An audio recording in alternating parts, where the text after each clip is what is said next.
అయ్యి కాకలు ఎన్ని గంటలకు వస్తారా పనికి? ఎన్ని గంటలకు వెళ్తారు? 12 గంటలకు. ఎండ కొడుతూనే ఉంటా చేస్తూనే ఉంటారు. ఎన్ని గంటలకు వేస్తారు?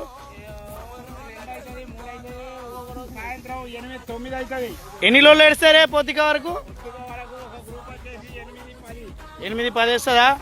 ఎంత వస్తుంది ఒక బత్తకు మీకు అమ్మాలి? కూలి తక్కువ ఉందా? ఇంట్లోకి వెళ్తున్నాయి అన్ని? Okay done. వచ్చేసి ఎన్ని కిలోలు వస్తాయా? 40 కిలో వస్తుందా? ఆరోగ్యం ఇట్లా బాగుంటుందా? చెత్త దుమ్ము పడుతుందా? అనే వాట్ల దుమ్ము ఊహునేనా? వాటర్ ఇట్లా సప్లై ఇట్లా అన్ని మంచిగున్నాయా? మీరే తెచ్చుకుంటారు వాటర్ కూడా? సప్లైంగ్ ఏం లేదంటావా? అచ్చా ఓకే డన్. ఎండ ఎట్లా కొడుతుంది? 44 డిగ్రీలు ఉంది ఎండ. అది మా బాధ.